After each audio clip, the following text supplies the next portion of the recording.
Get it live and welcome to Hello and Words Out of Order. This is MovieBoozer.com virtual pubcast. I'm Ken, and I'm joined today by Hawk Ripjaw. Hi. Bill Leon. Hello. And Laugh.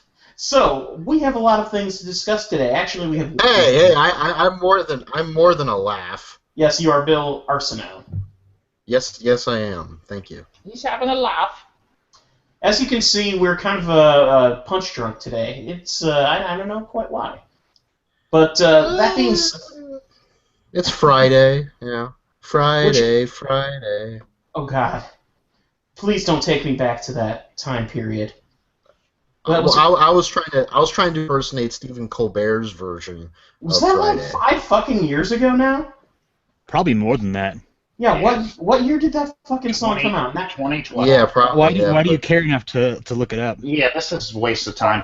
I'm just reminiscing about the fact that song. Oh, it came out in 2011. So yeah, 5 freaking years ago. Mm-hmm. Wow. So The dude that produced it is still making music with untalented children. all right, to pull things back in. This week, we are going to be talking about Captain America Civil War, and spoilers are definitely fair game. We will start with a brief description of our thoughts on the movie, minus spoilers. But the thing is, in all of the different reviews I've seen of this movie, I've realized it's basically impossible to talk about it without going into some pretty heavy spoiler stuff. So that's going to be very. I was able to write a review of it without spoiling anything. I would say Winter Soldier's more tricky with that. Well, you mean the big spoiler that the Winter Soldier is? I meant the film The Winter Soldier. Yeah, that's the film The Winter Soldier, where the Hydra turned out to be inside Yeah, S.H.I.E.L.D. what are you talking about? That's Anyway, you don't have to talk about that.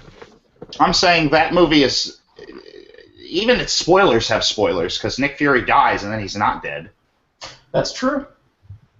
So, Nick Fury, He's not in this movie. He's that's a spoiler technically. Is it though? Saying that someone's not in it?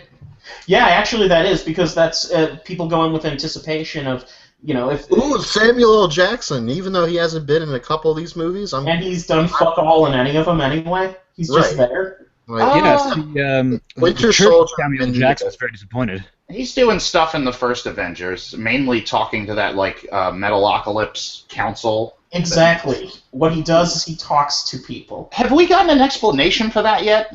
The Metalocalypse Council? Yeah, it's the World Council. If you follow Agents of S.H.I.E.L.D., it's revealed that the guy, the guy who, what's his name? It's Powers Booth. Mm-hmm. He was one of the World Council members. Turns out he's a member of Hydra. I'm reasonably certain they do reference that briefly in Civil War. Not Civil War, no, Winter Soldier, but Civil War. So, first of all, let's go around. Very basic, simple. Did you enjoy it, yay or nay? Bill Arsenault. Yay.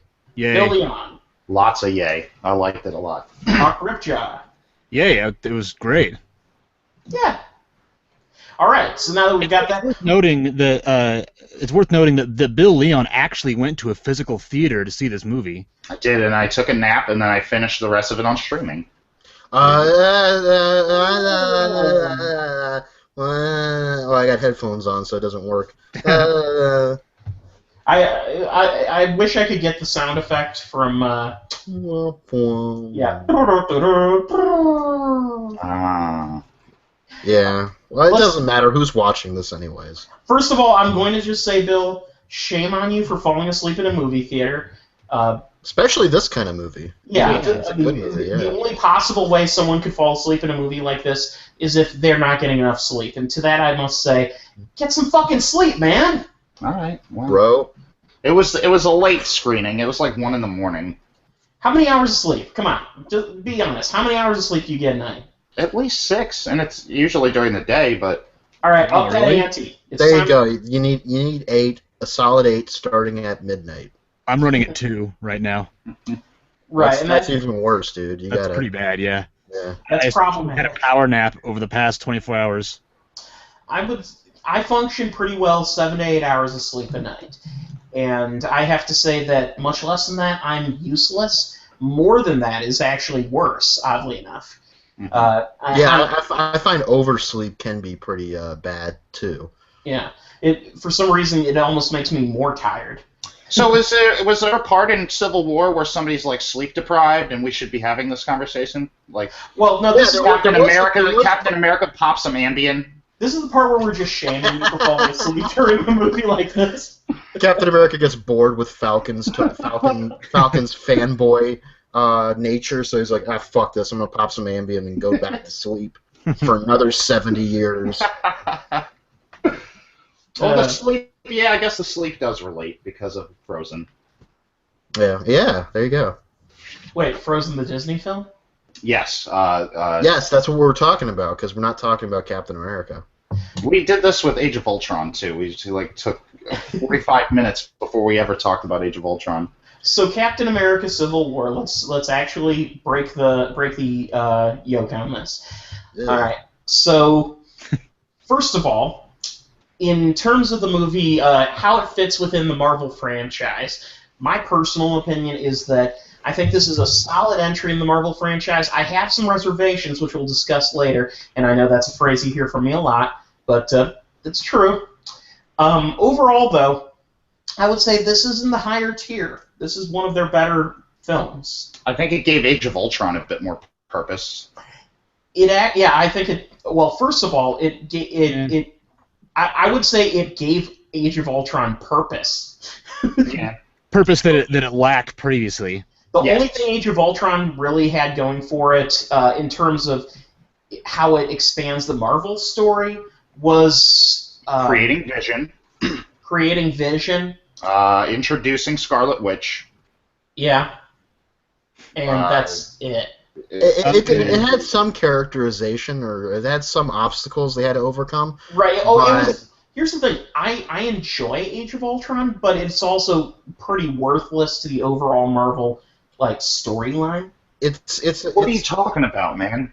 Age of Ultron totally proved that Thanos can get up from that chair. Oh, right.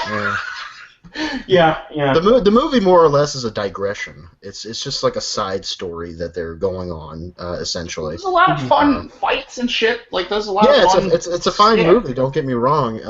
I saw it in 3D, which the opening sequence where they're reintroducing everybody during the snow fight, I thought was handled very well in 3D. Especially that final shot where they're all meeting together and they're about to the music swells and it's like dun dun dun. I love that shot. I've seen people talk bad about that shot, but I think it's fun. It gives you this triumphant feeling. You're like, yes, get him. I don't really like it. Oh, okay. Wow. It's a cliched hero shot, and of course it's a hero movie, and not only that, but it is a hero movie of hero movies because it's a compilation of all of the heroes in one film. So it's not as good as the first Avengers hero shot. That one felt incredibly earned. Where the camera was turning around them as they were standing back to back? Yeah, right. That felt like, okay, that's the payoff right there. This is it. We're gonna get some shit right here. And Age of Ultron starts that way, so it's not bad. It's just. The mistake in Age of Ultron was using the same director again. I've noticed this, that when Marvel brings back the same director, there is a drop in quality in the second entry. And that continues.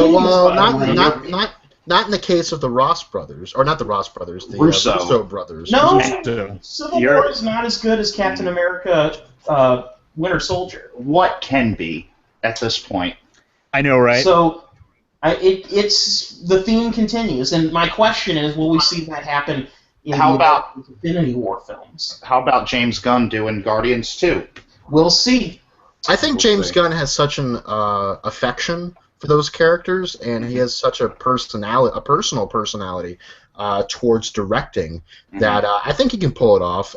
He's mentioned on Twitter brief stints of him talking about this is exhausting and blah blah blah, but I love doing it. I'm throwing myself into it. And the wild card with James Gunn is he had a little bit more freedom in that he basically created his version of the Guardians of the Galaxy from the ground up. It's not a direct reflection on the way the comic books feel.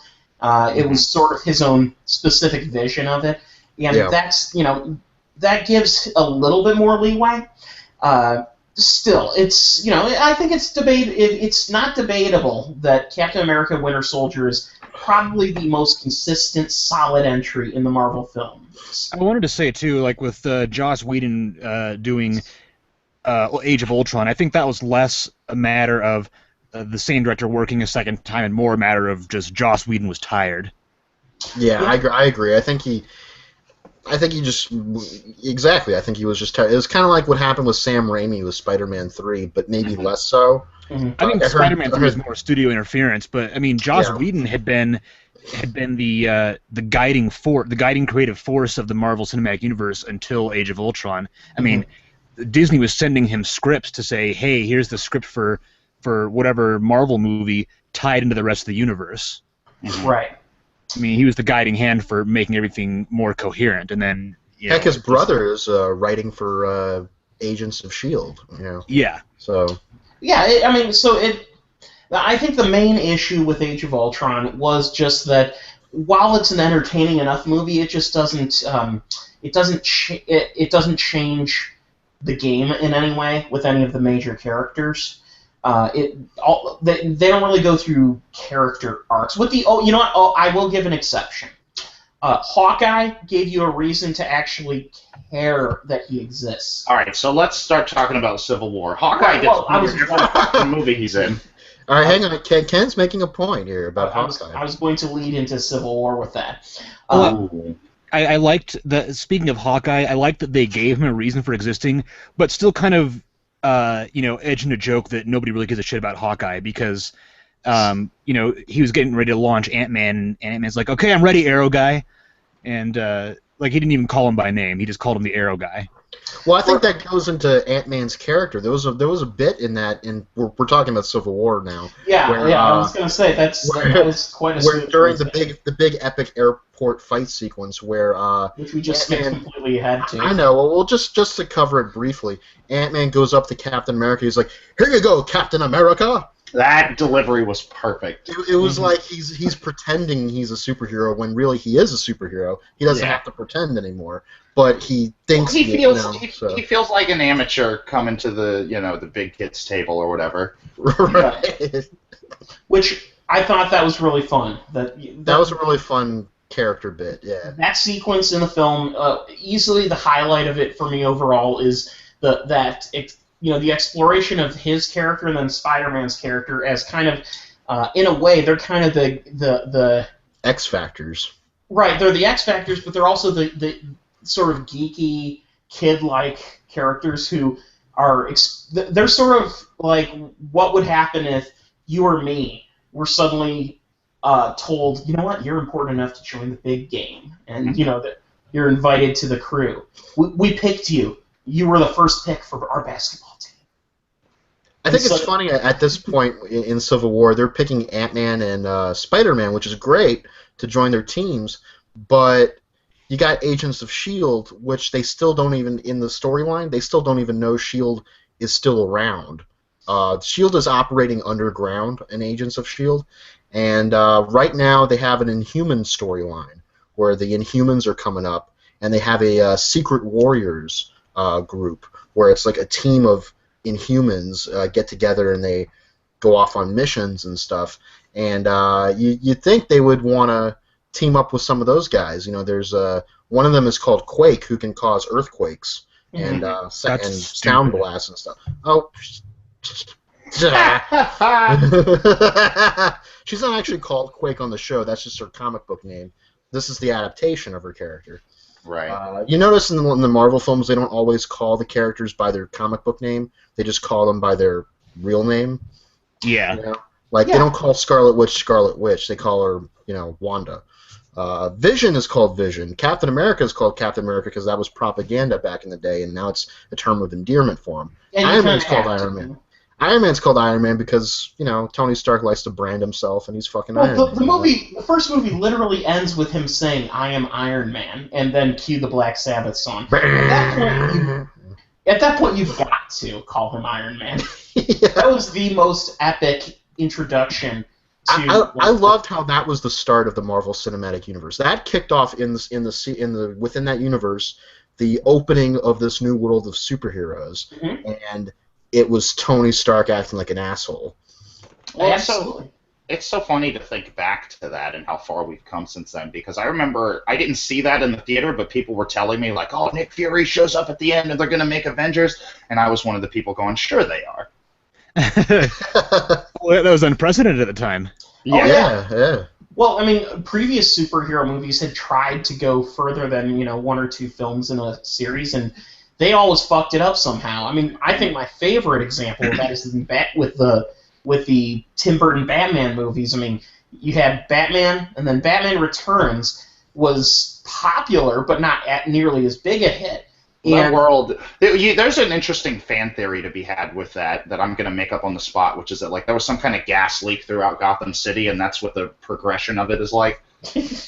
Well, it just they blew their wad on Batman Returns, and DC likes blowing their wad on the second movie, don't they? If you watch either Burton film and then watch either Schumacher film, they don't look like the same environment. Well, no, not at all. Well, even the Nolan films have that problem. The Schumacher Batman movies always felt like what would happen if someone who didn't understand what Tim Burton was going for in the Batman movies tried to do the Tim Burton version of the Batman movies. That's what. You feel that Joel Schumacher apologized for Batman and Robin? Oh yeah, and the commentary track on the freaking DVD. Yeah. Which means he still had to buy the DVD in order to hear the apology. I bet he had to buy his own DVD to make that commentary track. He stands on the street corner and is like, "Hey, I want to buy my DVD." It's got a commentary track from Joel Schumacher. I directed that movie. Still made from Joel Schumacher, which is me. So. Boom, blow your mind. I'm right here in your face, selling you my DVD. Batman and Robin comes with a free copy of Phone Booth. I didn't mind Phone Booth. I'm selling you Phone Booth was good. Phone Booth. People's other one was great. Phone Booth. Yeah, that was a good film. I liked Phone Booth. I liked 8mm too. Wasn't he the director of 8mm? I believe so. There's a lot of movies that Joel Schumacher has directed where you wouldn't have known that he did it unless you happen to be looking it up on IMDb and you're like, hey, wait a second, he directed that. Right. Well, he's a director for hire. He's always been. He will make a movie for better or worse. I don't think he necessarily has a way of has a directorial style. I think he's just rubber if anything, and hard nipples. Yeah, if anything, the Batman movies might be the closest thing to a stylistic choice he ever made as a filmmaker.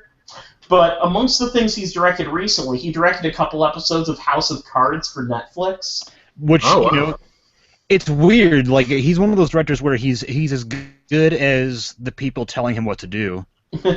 Yeah, I mean... obviously, he was very driven. Yes. Yeah, so he's better than Rennie Harlan, is what we're saying. Many things and people are better than Rennie Harlan. Well, amongst the movies that he's made that I thought were pretty good, Phone Booth, Tigerland was a pretty good movie. A Time to Kill is not necessarily a good movie, but it's fucking entertaining. It's good schlock is what it is. Yeah. Oh, yeah, absolutely. Great performances, terrible script. I love Falling Down. Yeah. Falling Down's great. You know what my favorite scene is in A Time to Kill? It's when Kevin Spacey's giving a press conference about how this case is going to be by the books. We're going to do justice right, and then right behind the press people is like his assistant, and he's like, I got the names of the jurors right here on this list, and Kevin Spacey smiles like. Yeah, that whole movie is like. The thing about A Time to Kill that's amazing is that the whole movie is based on a premise that it's okay to murder people in cold blood in the middle of a fucking courthouse with an assault rifle, so long as those people you murdered were all racists. Or rapist. Yeah, that's how it goes. Yeah. He lives by the same code as the new Batman. Yeah, right. Or Death Wish, or whatever. Yeah. Death Wish. So speaking of like new Batman killing people, one thing I noticed in Civil War was that there are a lot of things that the Falcon does that definitely result in bad guys getting killed. Cap too. Cap's like bashing people over the head with this vibranium shield and bouncing it. Like it happened in Winter Soldier too. But the way the impact on some of those guys' heads, I'm like, their skulls would be fractured. Well, yeah, and remember, we just saw that movie Concussion.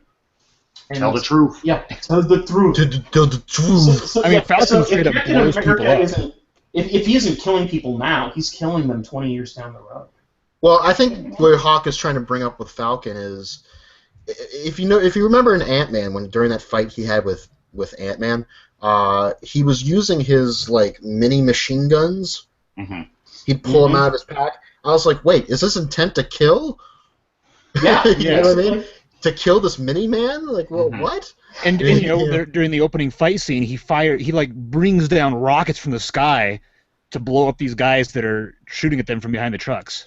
I think when Cap and Bucky are trying to escape from that apartment building, like that's some of the most brutality in the film because they're like beating the shit out of people. That one was different And because they they're all actually just- called attention to it. But they're all just SWAT team guys doing their job. Like, No, that's what I'm saying though. Like they call attention to it. Cap is like, "What the hell are you doing? You're killing these people."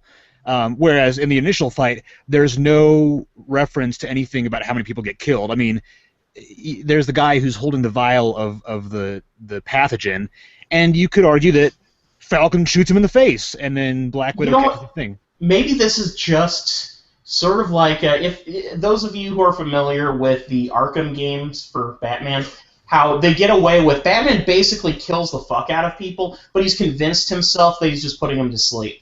Right. That's the fan theory behind those games. Because throughout the game, they remind you that he's putting people in sleeper holds, and you can totally hear like necks crack and shit like that. And it's like no. This Ben Affleck Batman, he's not only convinced that he is definitely murdering people, he's doing it with glee. Right. Well, and by proxy. So I'm wondering if maybe that's the new trend in movies is to have the superhero characters kill everyone, but it's okay because we don't actually see them die. There's plausible deniability is the point. I don't know. This sets a dangerous precedent for me. I mean, Deadpool is fine killing people because he's Deadpool. He's not even really a hero. He's an anti-hero. He's like Punisher in a way, except he's more comical. Go ahead. Iron Man killed terrorists in the first Iron Man. Oh yeah, that was kidnapping. I don't know, but he wasn't Iron Man yet. That's true. He was. It was still kind of like. And also, that was the more innocent days of superhero movies where you could do shit like that without people questioning it because people are sheep. However, and this is, I guess, are we officially into spoilers now? Yeah, let's just do it. Yeah. Fucking War Machine is like, Vision, shoot down Falcon. And I'm like, first of all, the drop would have fucking hurt Falcon more than it hurt War Machine. Yeah, because War Machine's covered in a suit. Yeah. It's like he just straight up told fucking Vision to take him down. Yeah. And it's just, I was like, why? Like, I mean, I thought there was like a truce going on with this fight where it's like, we're fighting, but we're not going to fucking kill each other. Yeah, well, I mean... Oh, buddy. You gotta answer it. No, that wasn't even a phone. That was... Oh, that was a notification? No, that was an automatic download on the iPod, and I have the sound fucking off on this fucking thing. Hey, right. Apple, suck my dick. Well, I did read Apple will be getting rid of downloading of songs. It's just going to be all streaming very soon. That's stupid. That is... Yeah. That's not even a rumor. That's actually like, Apple released something saying we're thinking of doing that. So Vision's a murderer. Or attempted murderer. He's an attempted murderer. He is totally an attempted murderer and a kidnapper. Despite the fact that in Age of Ultron he said, "I am on the side of life." Yeah, that's the thing. They established that Vision, amongst anyone, is the only one who is pure enough to hold Thor's hammer.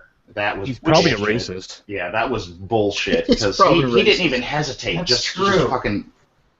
That's truth. The modern day worshippers of the Asgardians were the fucking Nazis. So maybe this is a conspiracy theory. Maybe the whole concept of who is most suited to hold Thor's hammer is like the most evil.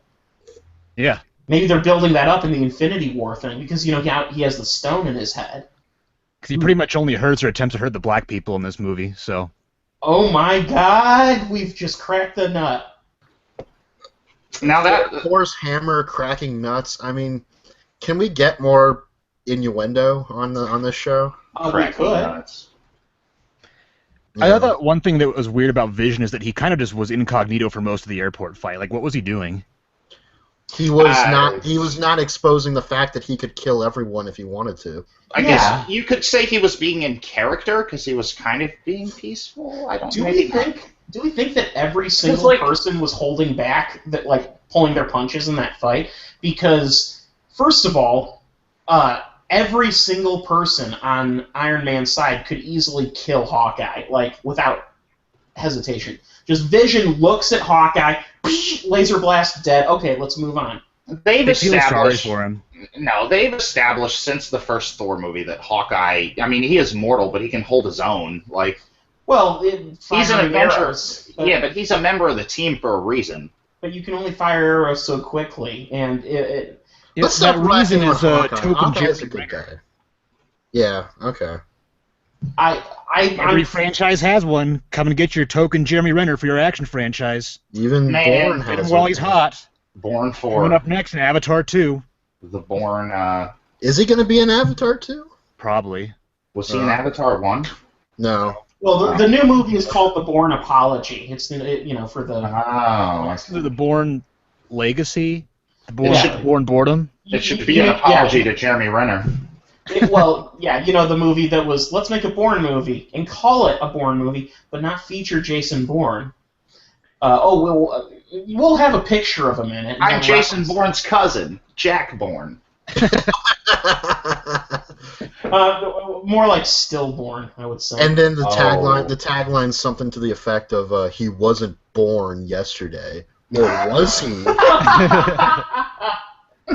Now that's good. I'd watch that. So To be stupid. honest, I mean, Paul Greengrass is directing this next Bourne movie, so he basically took the reins in the second and third installments. I'm looking forward to seeing this new one, see if it's any good. I Uh, guess. Tommy Lee Jones, he's going to be in it. So Only downside is, will Paul Greengrass? In the last couple movies he's made, he's backed off of the insane close-up thing. Thankfully. the quick zoom in thing. Oh God, let's hope he doesn't continue that, because as much as I enjoyed the Bourne Ultimatum, I got sick watching that fucking movie. It's just like, I There thought it was- was worse. I mean, there was some, Supremacy. there was some fight scenes in Civil War that had some shaky cam where I was like, cut This- it the fuck out. this is what the Bourne Ultimatum was like. That was the entire fucking movie. Nice.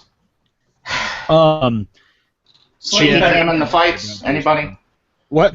Shaky cam in the Civil War fights? No, No. it was It okay. didn't really bother me that. The one in the apartment building was getting on my nerves. Yeah, the apartment building and the opening fight Yes.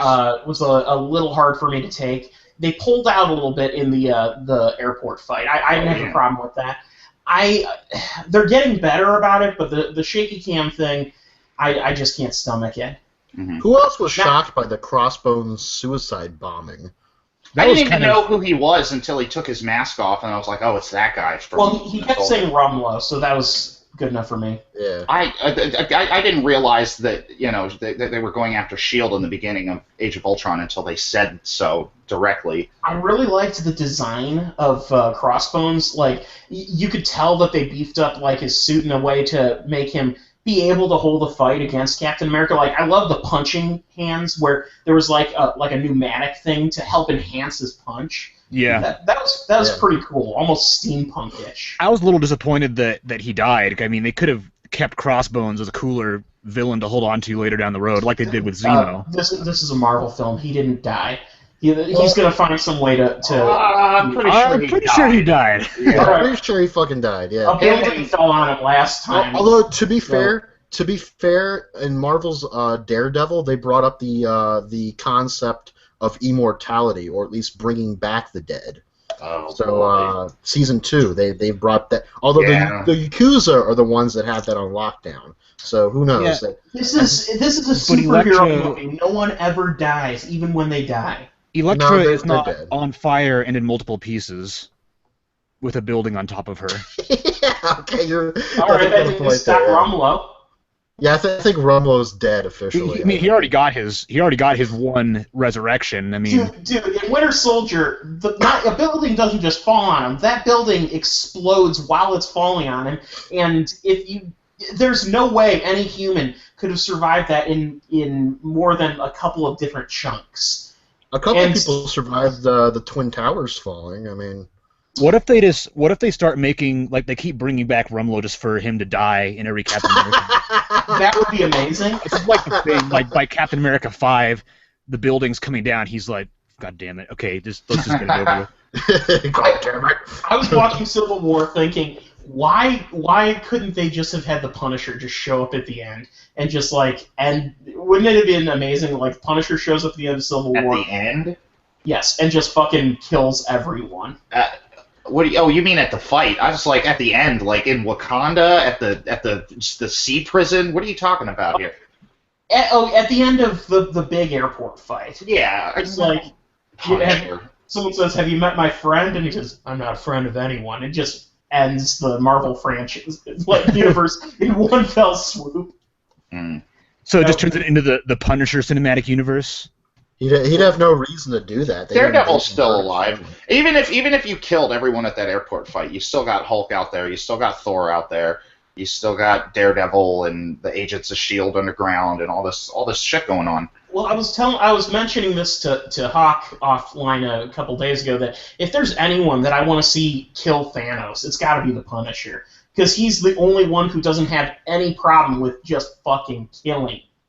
Well, there was this really great storyline in the Spider-Man animated series that was connected to the X-Men animated series back in the mid-'90s, where Spider-Man was slowly turning into a giant spider. And by the end of it, Punisher was actually tracking him and was preparing to kill him should it be necessary. And there was the scene where Spider-Man actually mutates into a spider, and he's like, "Yeah, I got a grenade. That'll take care of it." I was like, "Whoa, really? Calm down there, buddy. Like, maybe there's another option. This is Spider-Man we're talking about." He's like, "Yeah, I don't care. I'm just gonna throw this in." It's interesting to see like what they'll do with Punisher in the movies, because you mentioned Agents of S.H.I.E.L.D. being out there. I don't think Punisher would have any problem nor moral issues about just wasting everybody on that show. Yeah, especially the Inhumans. He might actually have a problem with them, but yeah. Punisher has a problem with just about anybody, unless he sees something personal in them, like Daredevil or Karen Page. But he's just a very angry man. Exactly, and dangerous man. Yeah, I wouldn't want to be anywhere near him. He's the kind of guy that makes me lock my doors at night. Like that would help. Like that would help, right? Exactly. He's like, damn, next house. Exactly. He'd come in from the roof and kill me. Yeah, I mean, the thing about the Punisher is he's an unstoppable force. He doesn't have any superpowers per se, but you just can't stop him. He's got will is his superpower. Yeah. And that will is pure murder. Man, he just brutally kills people in season 2. I mean, of Daredevil. I mean, he gets his information out of William Forsythe in the prison, and you think that would be it. Like, okay, I'm gonna leave him alone. Instead, he just stabs him in the gut. I was like, Jesus, Frank, he just told you what you wanted to know, and he just like, yeah, I'm just gonna kill your ass anyways. That was kind of the whole. That was the whole deal, and I was gonna make the joke that the Punisher does lack the will to make a roundly solid movie, but that whole killing without abandon is just the whole deal with Warzone too. Like, they're gonna interrogate the guy in the house at the dinner table, and before the cop can do it, Frank just blows his head off. Right. I mean, we're not saying that he's necessarily a good cop or anything, but what he is one hell of a good murderer. And he's one that has enough of a conscience to do his best to avoid killing good people. He just doesn't necessarily let that stop. I'll give him that. I'll give him that, but he doesn't give a fuck. I mean, yeah. When he walks into that hospital in episode 1, he's just walking in there, dun dun dun dun dun dun, dun like he's death or something. He pulls out that shotgun and everything, and he takes out the cop really quickly, throws the gun in the trash. He's just walking down the hall, picks up a shotgun, starts blasting, like indiscriminately almost, but with a little bit of focus towards, the person that he's after. But, I was like, oh man. This guy, this version, this is like Travis Bickle, except, worse, almost. Well, I mean, Travis Bickle didn't end up going on a murder rampage. We don't know. As far as we know. We remember the movie ends with the possibility that he could turn again. Mm-hmm. Well, it depends. Of course, that is true. It does depend on if you actually believe that he did do anything that occurred in that second half of that movie. Okay. Good point. Yeah. Before we get into Taxi Driver talk, Civil War. So we've barely touched on it. Well, okay, I'd like to bring something up about Civil War. This is kind of more of a broader idea, but I kind of felt this was the better Watchmen adaptation than Zack Snyder's Watchmen. What do you guys think about that? Do you think there's any connection there to Watchmen, the story? Not really. I can kind of see some elements. I saw some of it in it. I saw like how the movie was dealing with why are these people heroes? There's a lot of moments where they're questioning themselves. Mm-hmm. They're second guessing themselves a lot of times. And then of course you got the superhero regulations that they're trying to put in the Sokovia. I actually see more similarities between this Civil War and Eye in the Sky, oddly enough. There's some of that in there, too. Because Eye of the Sky spends the entire movie dealing with how are we going to be able to sleep at night knowing the actions that we did, during this film.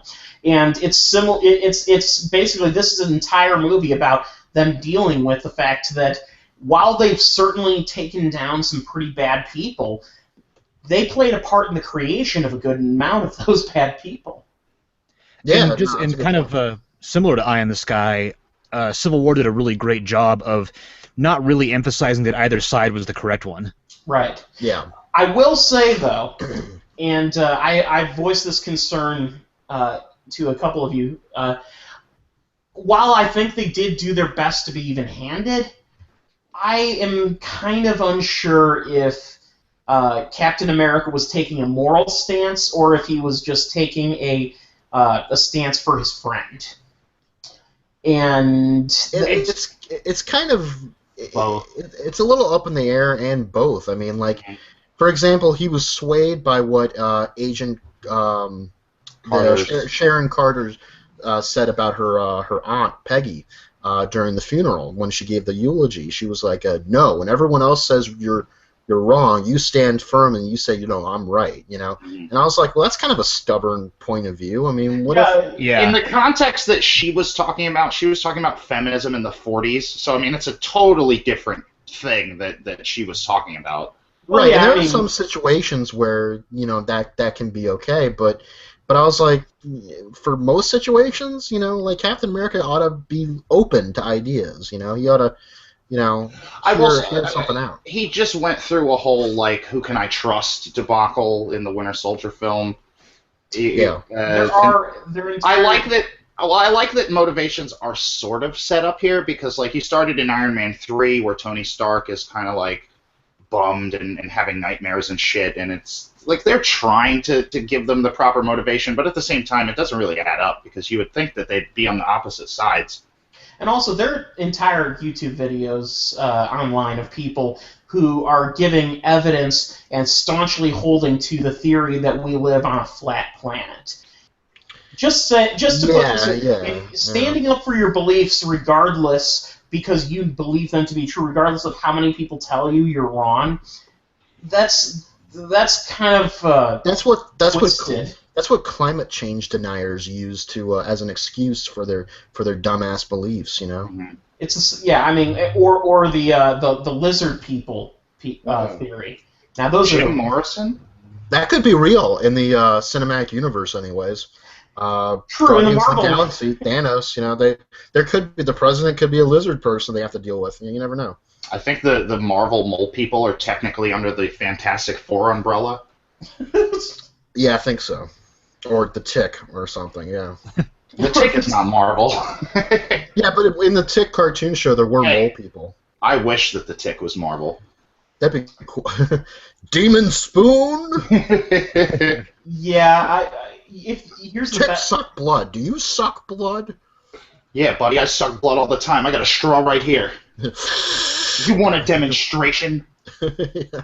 Just to have the one villain who's just a chair for a head as That's a Bond villain thing, but it's so. What was the episode where there was a recliner that you had that whenever you sat in, you never wanted to get out of it because it was so relaxed.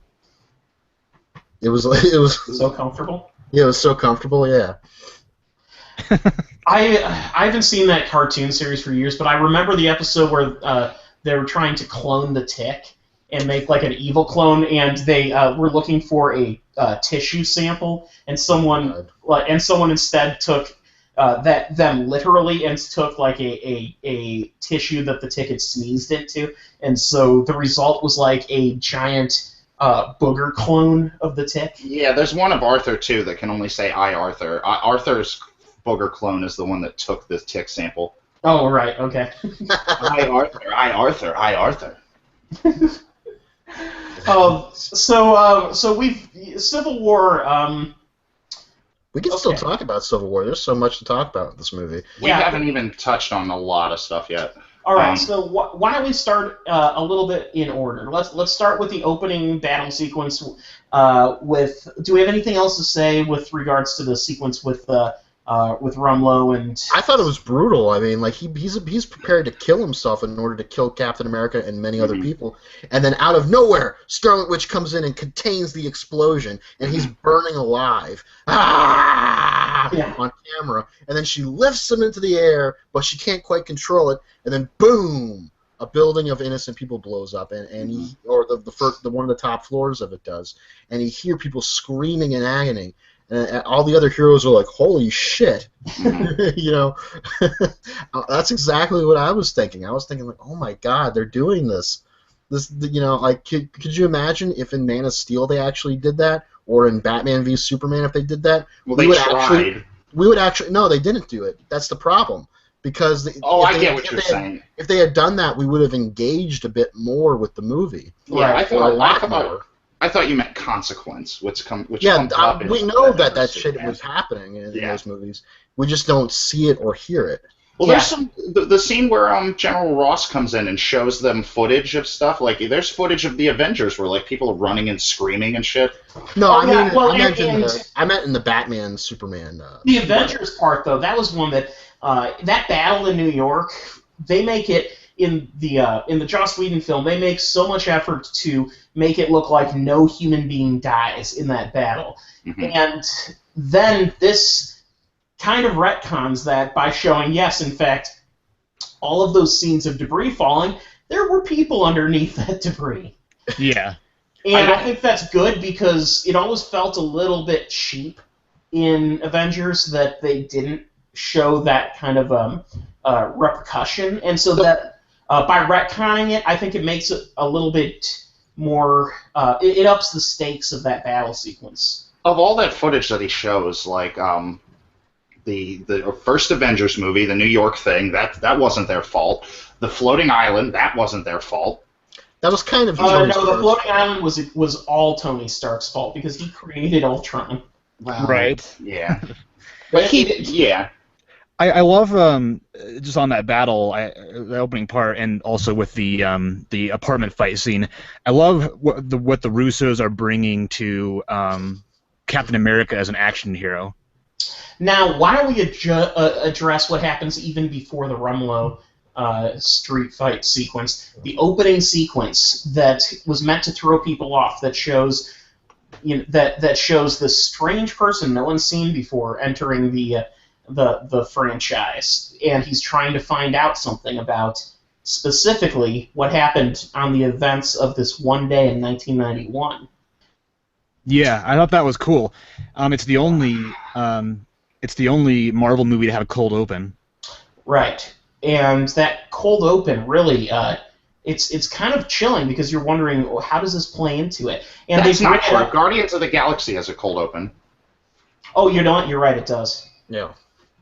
I think Not Ant-Man before the does Marvel, too, yeah. not before the Marvel logo. It just opens up with the hospital, doesn't it? Yeah, and then the Marvel logo hits after the hospital. I know this because I've seen the movie like thousands of times. Mm-hmm. Really, thousands? No, It does. I was exaggerating. Anyway, continue. Oh, really, Bill? Thousands of times? Really? You're gonna testify? Okay, so but that is there's a genuine mystery that they develop within this film. There is. Character who he keeps appearing in. The actor is Daniel Bruhl, who is one of he's one of those up and coming performers who really just everything he does is fascinating. I think he's a great actor. I'm glad they found a way to fit him into this storyline. I found all that really underwhelming, and the payoff was dumb and did not make logical sense. But Please, come on, man. okay, please explain what was dumb about it. His whole, like, I'm going to break up the Avengers by making them fight each other. It's like, no, you're not. Stop it. And wasn't that the same thing Loki tried to do in the first Avengers? Bill, he won. He won. The movie ends with him winning. He won. That's cute. Keep telling yourself that. No, he did. He General did. Ross won. Well, Ross won too, but specifically Zemo got his revenge. He won. What Zemo, they make it clear that Zemo's family was killed by that giant floating city falling. So they point that out, and so they're like, okay. So his goal was to break up the Avengers and to do irreparable damage to them as a team. And the movie pretty much leaves you thinking that they did. Now, of course, we know there's going to be sequels, and they're probably going to patch things up. We know that. No, they already patched things up. That letter is like, that's it. They didn't need to have it. It's not patched up. It's not That's more like a Dear John letter. A Dear John letter. A John Deere. No, I don't think they patched up Dear either. Tony It's just kind Stark, of, I'm breaking up with you. Love, Exactly. Steve Rogers. It's like a reverse Dear John letter. It's like sorry that my friend killed your parents. I thought Hopefully Zemo was. one day, we can patch things up, but it's not patched up now. I found Zemo to be one of the weaker elements of the film, personally. No. I thought he was a compelling villain, but his plot was one of those that everything had to line up absolutely perfectly for it to actually work. How did he even That's know true. about the Winter Soldier stuff? Do they explain that? He was hunting down. He was a former military person in Sokovia, and he was after what happened. He went on a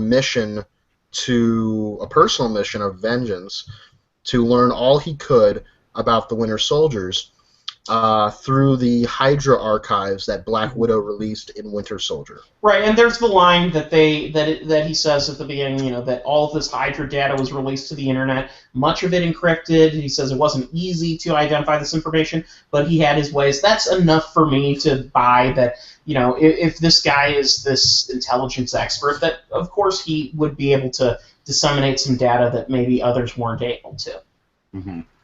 And the whole aspect of him, I loved the aspect, particularly at the end, of you think that there was going to be this big fight between with Captain America, Iron Man, and the Winter Soldier fighting these four, super Winter Soldier humans, and then you get in there and they're all dead. Mm-hmm. That was terrific. Now, that was a terrific decision, but what I thought was a little funny and a little odd about it was the fact that they were all shot in the head. Oh. Why is that? Because they're still in their contraptions. Okay. And I was like, did he have to shoot him in the head and then seal him back in? I thought you were Well, going he to say He did say, "Do you think I'd be crazy enough to want more of you running around?" So I think he was just ending that. He was closing the loop, and Yeah, I got that, but did he have to close the cages back? No, the glass was broken. He shot through those. Oh, it was? I didn't even. Yeah. I couldn't even tell that the glass was broken. I've seen the movie twice now, so yeah, that definitely does. Okay, well, in that case, then it works. But is this episode going to be turning into like the person who's right is the person who's seen the movie the most times? No, trust me, I've seen it twice now. I'm right. I've seen that movie 3 times. Really? Oh, Three times? really? Have you seen it twice, Ken? Have you really seen it 2 times? You got Isn't your it ticket stub to show for that, buddy? Isn't it impossible for a human being to go to the theater 2 times? Why is footage of Tony Stark's parents' death just playing on a TV monitor nearby? I assumed that was. Yeah, I assumed that was intentional. Okay. Why would it be unintentional? Because that was such a Martha moment. I assumed it wasn't. No, it was. I assumed that camera was set up in advance by either the Winter Soldier or agents in Hydra in order to have evidentiary proof of their action. Yeah. I saw Hydra as being very bureaucratic at that point, and wanting especially of someone who was a founding member of SHIELD, their death. So they probably, were able to secure a camera placement at that area where the crash happened. There's probably a deleted scene from that same sequence of a maintenance worker putting it up. Yeah, of a 1991 Gary Shandling, rest in peace. Just I'm gonna set up this camera here. He was Gary Shandling's character was a janitor before he was a senator in the MCU. Yeah, everybody's gonna start somewhere. Maybe he was in college at the time. You rise in the ranks quickly in Hydra. If you're loyal. Yeah, even John Boyega in Star Wars had to start in sanitation. Yeah. Yeah. There you go. And there he is in the beginning, fighting on the front lines of the First Order. So. Yeah, there you go. So, start from somewhere. Working your way up. I feel like we're about to burst out into song. I don't know why. Okay. I sing the song. The hills are alive. So I guess we can talk about if this the airport fight scene. I guess I was gonna ask what was everybody's favorite part of the movie overall, but well, no, we can talk about that a little bit. I like Tony Stark flirting with Aunt May. Yeah, that was pretty good. I thought that was pretty funny. And he's like, bro, your mom's hot. And that's a total nod to the fact that Marissa Tomei and Robert Downey Jr. went out for a while in the 90s. So. Yeah. Could that be a possibility that we'll see Tony Stark and Aunt May, maybe flirting around some more? I think if they're smart in the new Spider-Man movie, they'll avoid having too much interference from other Avengers characters. Well, Iron Man's going to be in Homecoming. Right. I was going to say. I think you could have Tony Stark in there. It would be interesting though if the entire plot of it if the movie includes a subplot in which he's trying to fend Tony off of his aunt.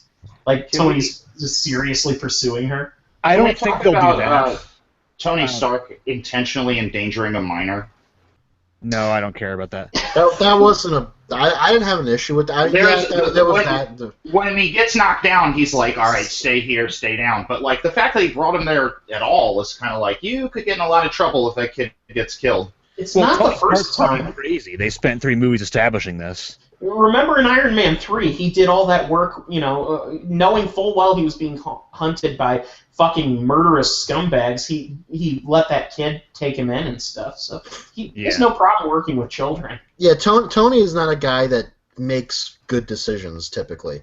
He makes hasty decisions. He's of the moment. And getting Spider-Man in there, that was very last minute. Oh, I've heard of this kid in New York. I'll just go look him up and see what he's up to, and then, I don't give a shit that he's still in high school. Fuck I've heard a lot of people bring up why didn't he hit up Daredevil or Jessica Jones? Because fuck you, that's why. No. Well, here's the thing. Daredevil, first of all, wouldn't stand a chance against any of them because he is he's pure mortal, first of all. And and this mortality thing, like that's a factor. But Right. most of his characters are mortal. I mean, they're not Bucky's mortal. Thor. Captain America's mortal. Even Thor is kind of mortal. I mean, he lives a long time, but he could be killed. Daredevil has trouble holding his own against 5 ninjas. Yeah, that's kind of the point here. And we're talking ninjas who don't have superpowers. Yeah, just like regular ninjas. Yeah, but he can do it. He can, but he pays for it. So here's how it would have gone down. If he instead of choosing Spider-Man chose Daredevil, Daredevil would have shown up. He would have gotten his ass handed to him, and he'd be a bleeding pulp on the runway, whereas everyone else, went about their day. It is would true. have ended his shit. It is true. Daredevil does get awfully lucky a lot of times. Like for example, when he gets hit with that arrow that's like poisoned, and he's just lucky that Elektra was there to give him the antidote in his back, and which looked very painful, by the way. And so there's a lot of like he's found in the garbage in season 1. He's found by his best friend later down the line. You know what? So long as Rosario Dawson was nearby to take care of him, he'd probably pull through. It's just, Yeah. I think he's still, at this point, still kind of learning the ropes, if you will, of this whole superhero fighting thing. So I think at some point he'll have toughened up. He'll have grown more of a thicker skin. But right now, he go with Spider-Man. Go with a guy who has proven to have super strength. Yeah, there's video of Spider-Man stopping a fucking moving car. That's enough to tell you, sure the kid's 15 years old, but he doesn't bruise easily. Now, of course, there Jones. is Jessica Jones. I was going to bring up who has proven super strength, who has proven agility, and the potential for flying. But she jumped really far. But she also doesn't want to really showcase herself. So I'm like to the point where I wouldn't be surprised if Tony approached her and she just told him to fuck off.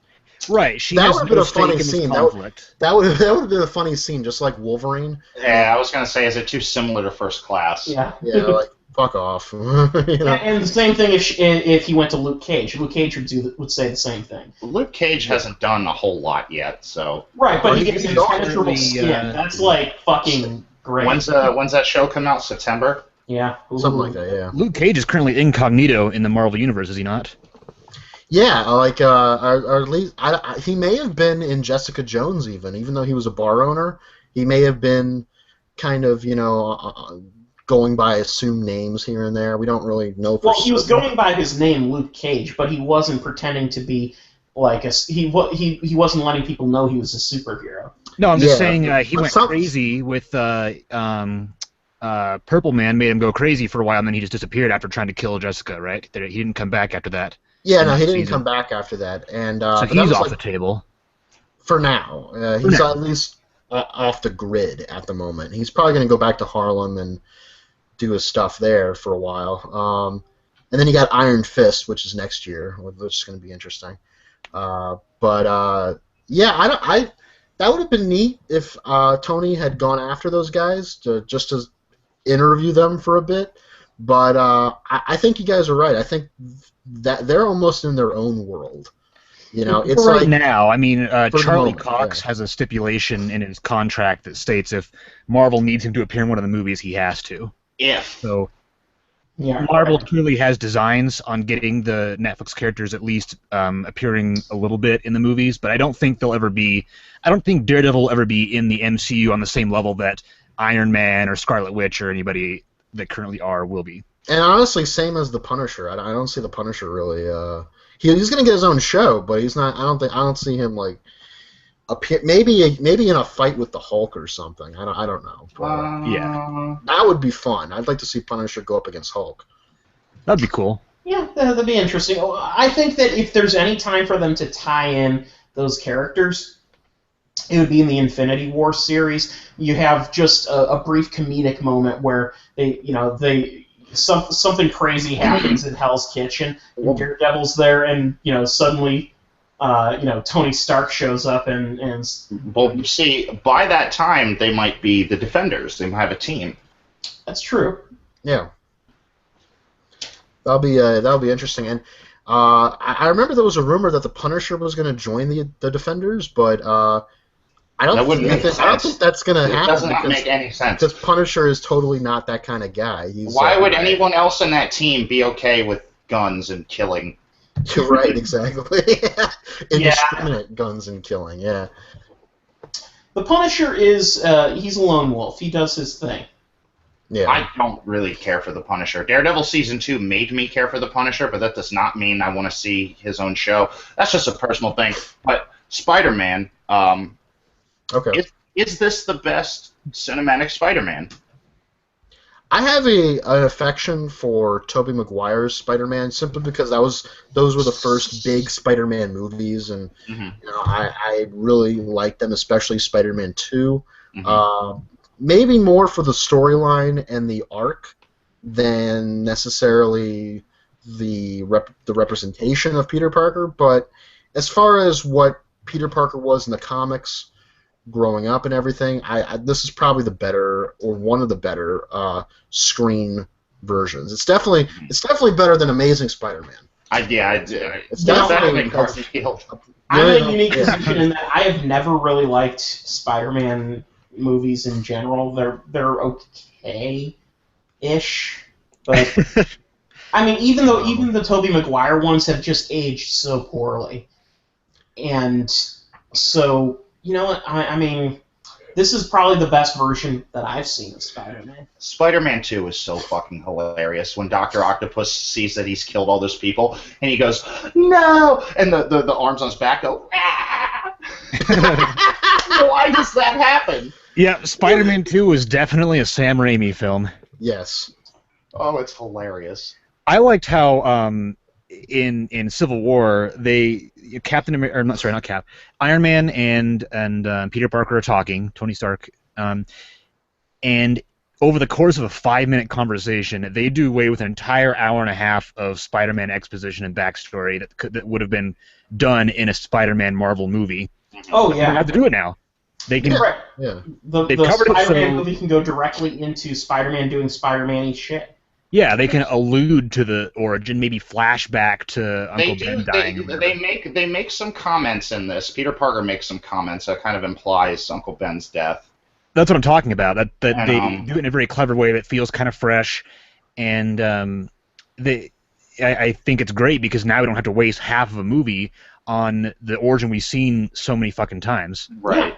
Yeah. Unlike Batman v Superman. I mean, it's like one of the most iconic origins in comic history. Yeah. And now we don't have to see it. Right. Well, and I think the title Spider-Man: Homecoming. First of all, that's not a title you would give an origin story. That's this to Sony.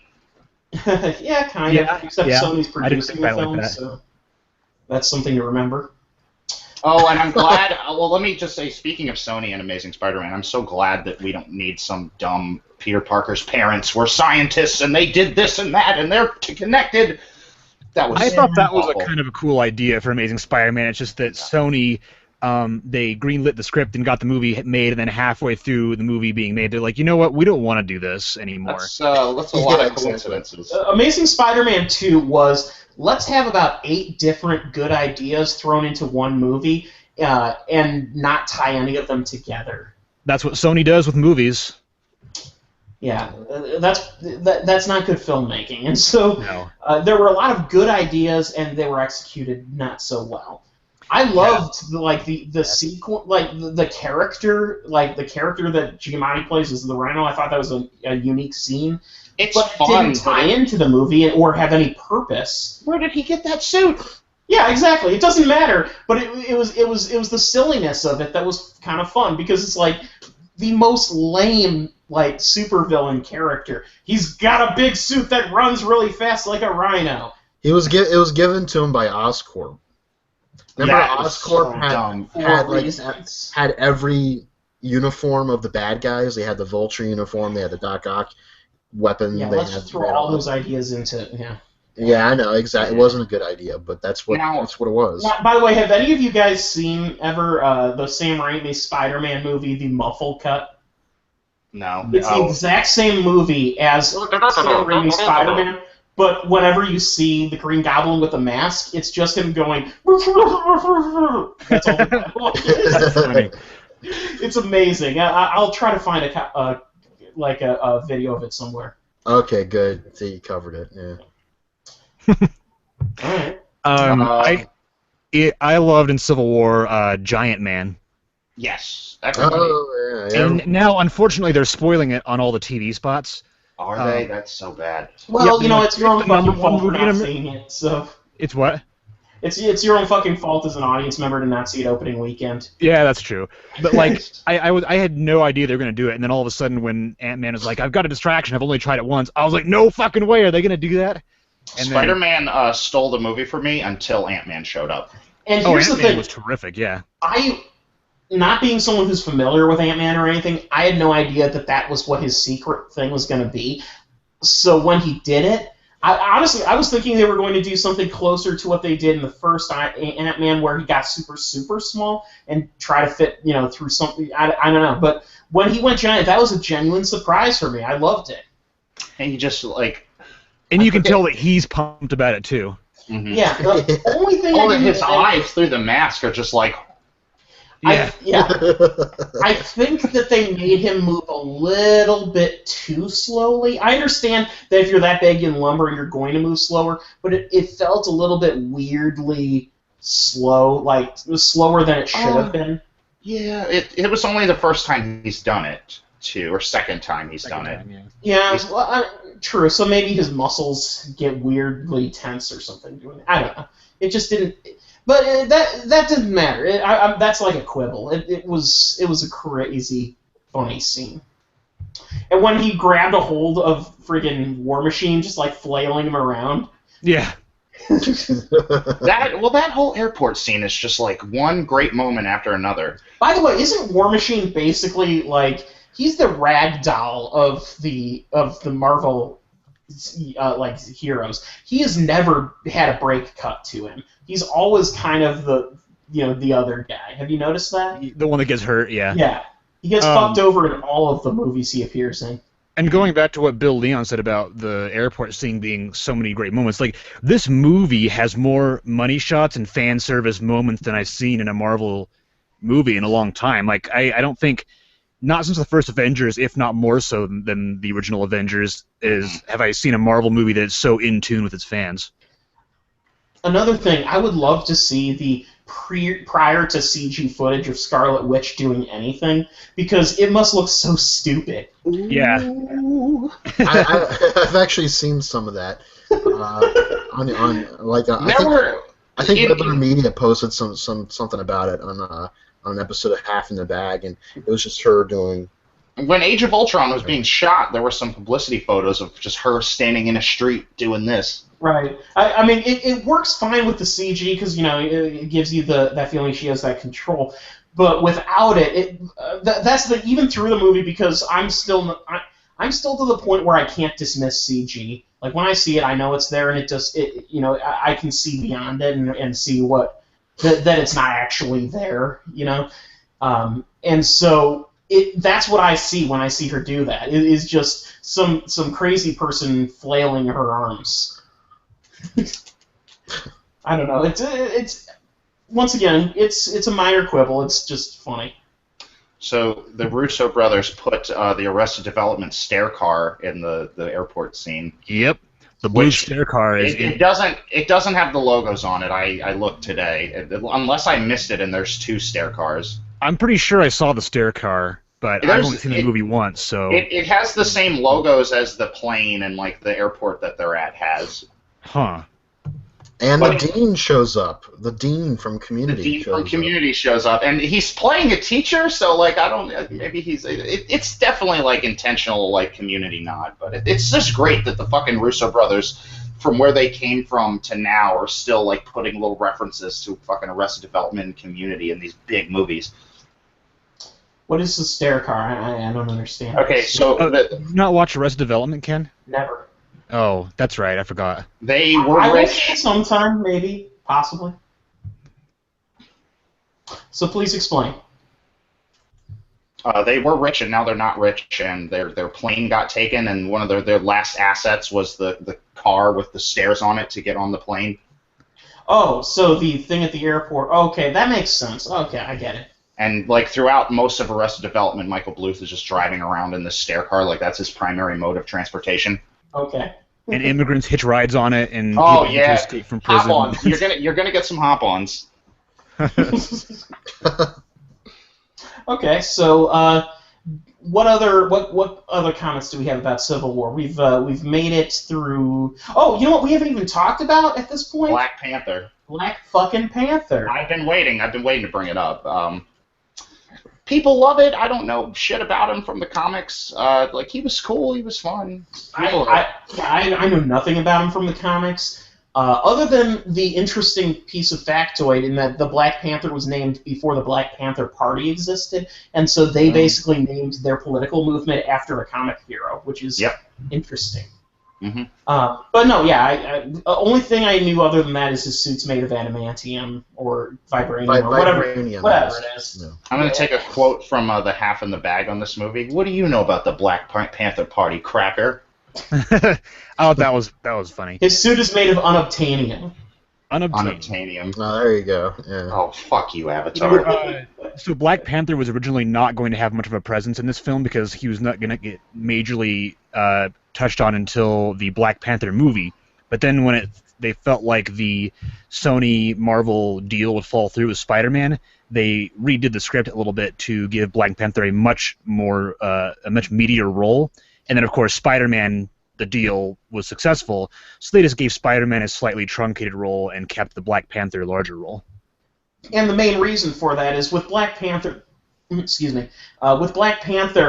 this movie basically tells his origin story, at least as far as this particular Panther is concerned. I know they make the reference of there being generations of previous ones, and I'm sure the movie will probably explore that to an extent, but at the same time, that was cool. They put the origin story in a completely different movie. I liked that. I really liked how this Black Panther, in this movie, his moral compass was on the line throughout. Like, it was being tested. I liked how he had, like, a genuine... They didn't have to give him an arc, but I liked how they decided, no, let's give him some time. Let's give him something to chew on. And then by the end of the movie, he's kind of transformed and matured a bit. And cooler heads kind of prevail, Yeah, and I really loved the way like Chadwick Boseman played the character off at the beginning. He's really comes off as more of a politician, and they only sort of hint at some possibilities, and then there's the moment, of course. Let's get into that spoiler element where his father dies, and you see that change hit him. That it's time to get down to business. And I thought that was a cool change, and I loved the design of the Black Panther suit. It's kind of Wolverine-ish instead of the claws instead of the, which was kind of cool.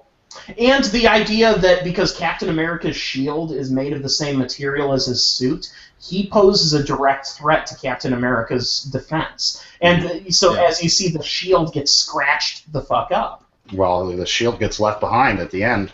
Yeah. What about Black Panther's entourage? There was a scene in this movie that completely move or you will be moved. Yeah, move or you will be moved. Mm-hmm. a lot of people on Twitter were talking about like that. That woman is the shock trooper of this movie. She's got a huge fan base already. Yeah. Oh well, it is a cool character. I mean, that's total like exploitation cinema, kind of Foxy Brownish. From what I understand, I didn't get that, but from what I understand, she is an established character in the comics, but I don't know how many people that are fans of this specific incarnation know that. I liked the concept of that. He's from this prosperous African nation. So first of all, that assumes that there's an African nation that is prosperous enough to be, a major world power. That's actually a really positive vision of the future. I liked that, and it also, it also includes, this concept of what. Sorry, Bill Leon's face froze, and it was funny. Okay. So anyway, the concept of this, this country, which basically the Black Panther is sort of like he's sort of the guardian of this country. So in a way, he's kind of like the Captain America of what's the name of the country? Wakanda. Wakanda. Yeah, he's Captain Wakanda. Because he's sort of the defender of his own country, sort of a symbol of it. Yeah, we got it. Yeah. Oh no! The stinger. The stinger. I thought the stinger was so dumb. Where it's like, "Let them come," and then it cuts to that statue. And I'm like, Dun, dun. Oh, that was kind of cool. Why did you even need to put that in there? The only thing that was missing was like the panther yell. Wow. That, like the MGM lion noise. And you know what? I kind of heard it in my mind anyway. His hands over, it's like, wow, and it's like.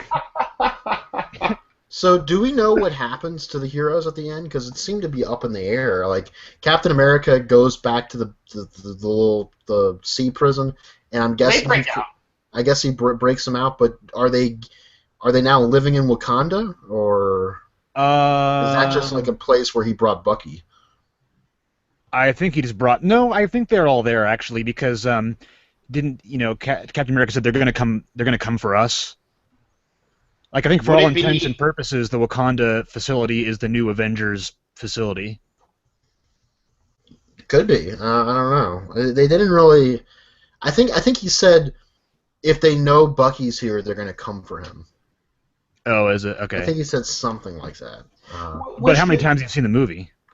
Oh, you're right. I've only seen it once. So. Yeah, well, I've seen it twice, and I. So what did he say, motherfucker?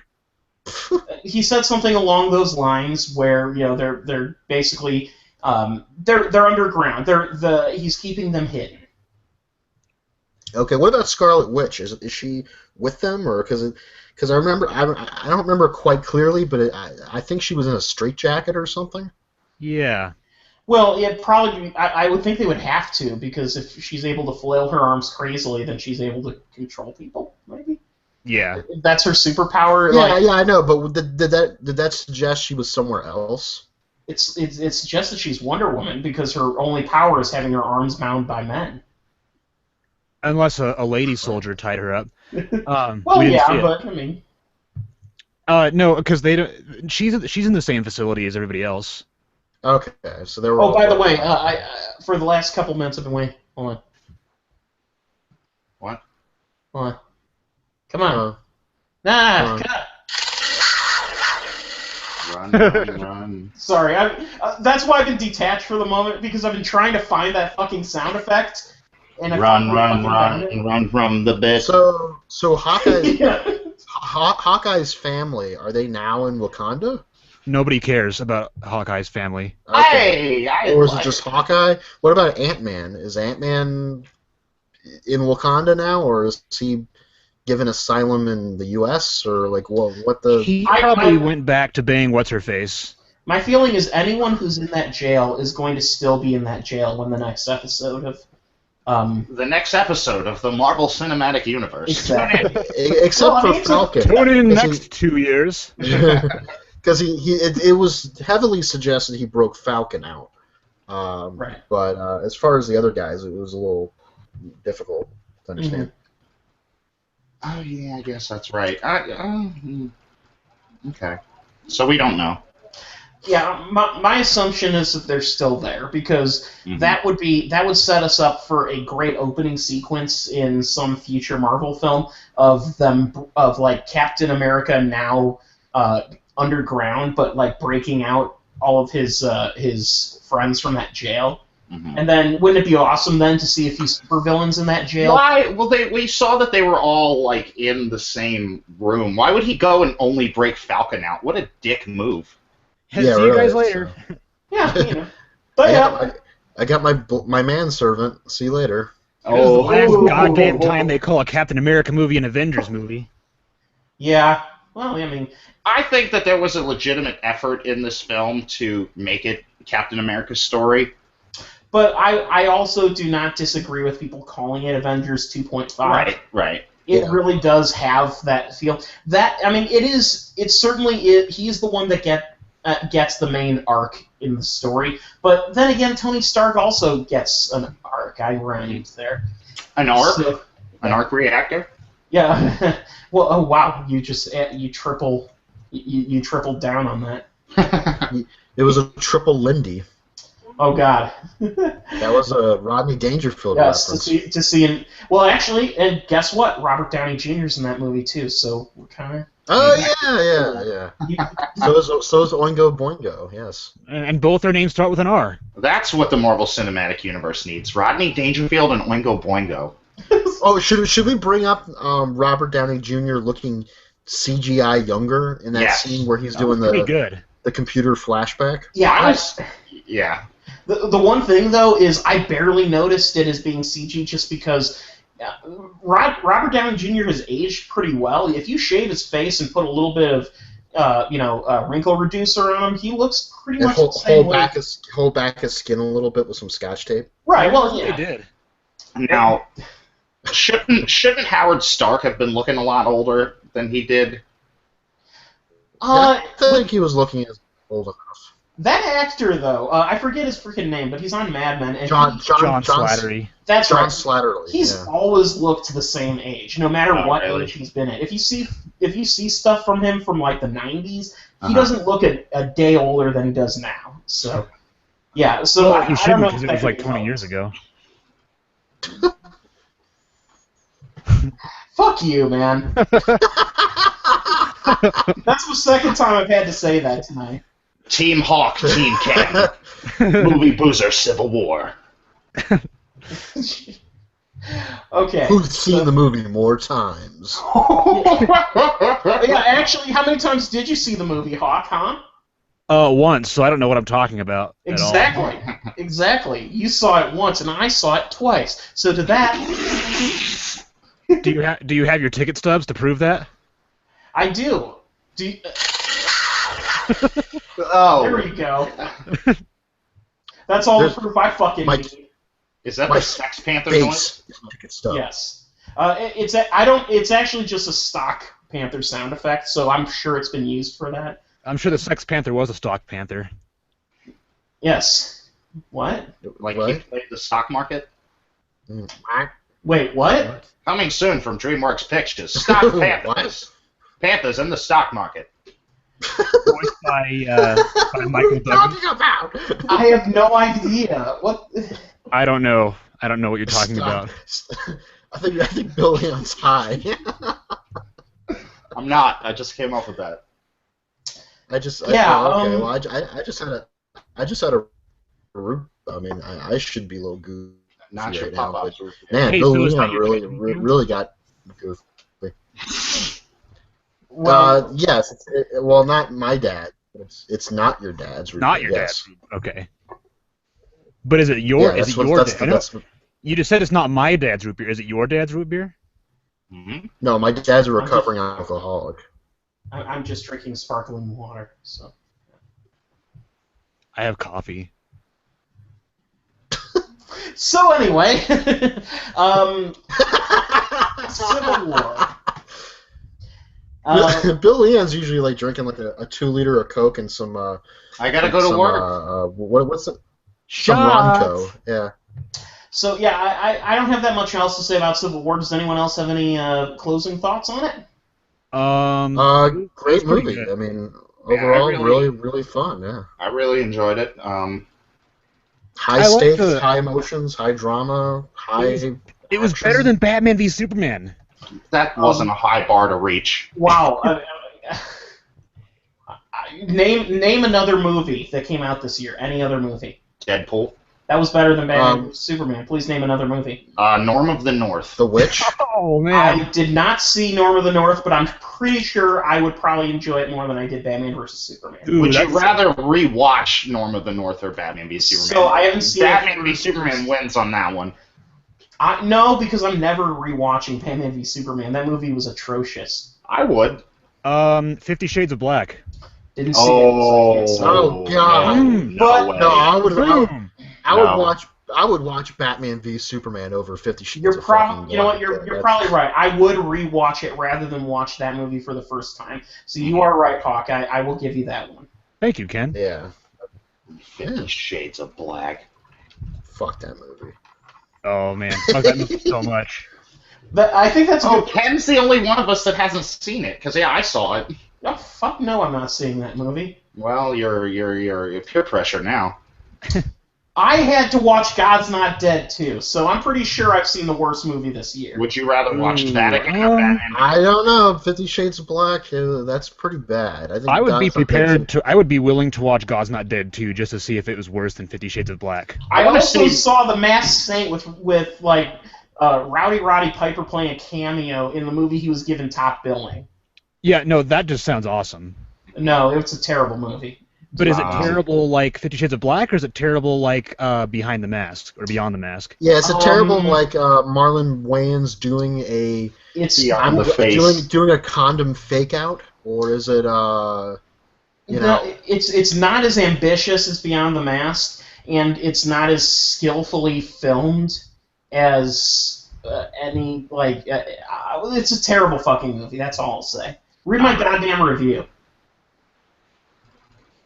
So that's all we have to say today on this episode of Movie Boozer's Virtual Pubcast, unless anyone has anything else to throw. Nah, Civil War, great movie. Yeah, see Civil War, watch Agent Carter. Check us out on SoundCloud, soundcloud.com/movieboozer. All right, anyone else got some plugs? BillReviews.us. I started a podcast with Felix. Yes. It's called 12 Mile Limit. Basically the audio Felix Ripjaw debate, right? Yeah, pretty much. That will be very interesting to follow up on. Is it available on iTunes as of yet? It's on our website. It's being hosted by Movie Boozer. You guys should send me the MP3. I'll get it up on the SoundCloud. That's what I was going to say. I haven't seen it on the SoundCloud feed. So It's on Podbean. I know that much. Felix is handling all of the behind-the-scenes stuff for that one. And random plug for something completely unrelated, but I just realized because I have this poster here. Those who are fans of the How Did This Get Made podcast, I just saw that in my SoundCloud feed. They just posted a review of Hell Comes to Frogtown. So, speaking of Roddy Piper, that's just reminded me. Anyway, next week we should have. Who's seeing X-Men? Well, that's not next week. That's or this weekend. Or the next episode will not cover that movie. Right. What? Okay, so I thought it came out this weekend, but either way, who's seeing X-Men? I Who gives will a when it shit comes about out X-Men? I will next see weekend. it. Hawk, do you hate watch the X-Men films at this point though? Post First Class? You know how like when someone's doing something and you know they're gonna fail, and you tell them that what they're doing is not going to work out for them, and they say no, fuck you, I'm gonna do it anyway, and then you go to the thing that they're doing just to watch them fail, so you can tell them I told you so. Batman v Superman? That's kind of no. I actually had faith in that one. This is X-Men Apocalypse. Bryan Singer, I don't trust your movie to be good. Here's the thing: Days of Future Past had some things in it that could have translated into a good movie and didn't. Days of Future Past was fun when I watched it the first time, but it just gets worse and worse every time I see it. The first time I saw it, I kind of enjoyed it, and then the second time I saw it, it's like, wow, there's a lot of garbage in this movie. And then I saw it again, and I'm like, wow. You guys know my thoughts on Days of Future Past. Yes, Yeah. we do. Yeah. And Apocalypse does not look good. This movie has trailers have impressed me. In fact, even the teaser at the end of Days of Future Past with like the weird That was weird. thing of, Yeah, like, that was so weird. Egyptian pyramids being built. That I was like, what the goddamn hell is this? This doesn't make whatever. I did like the second trailer for Apocalypse. It had a nice kind of feeling of doom, even though I know the movie wouldn't be as good as the trailer was. And also, I'm getting nothing we know from how these it's going trailers. to end. So I think the only thing that keeps me even modestly interested in it is just the cast. Oscar Isaac. Yeah, Oscar Isaac, I'm a huge fan of, as you guys know, and I think if there's anyone who can pull out a really cool villain character, if they let him, it's Oscar Isaac. But the thing is that's the question: will the script give him material to work with? Well, some of the reviews are already out. Some things that have been said so far is it's not as good as Days of Future Past, and that Oscar Isaac tries, but he's buried under a shitload of makeup and a lot of voice modulation. So no, it's not a very good performance in terms of that. It doesn't let him shine as an actor. So for all intents and purposes, it's like it's like advertising Benedict Cumberbatch as the dragon in Hobbit, when it's like there's so much modification made to it that they may as well have hired Peter Jackson's like stepbrother or something like that. For all we care. Yeah. for all intents and purposes. For all in it what? There's a lot of what moments in this episode. What? But actually, that reminds me, Bill. There was this childhood book that I had that was full of puns, and it was called Otter Nonsense. Oh. And one of the pages was that exact thing you mentioned, for all intents and purposes, and it was like a picture of a porpoise camping. That's There was also Occidentally on Porpoise. All right, so So yeah, this episode's at the end. Night, everybody. see ya. See ya.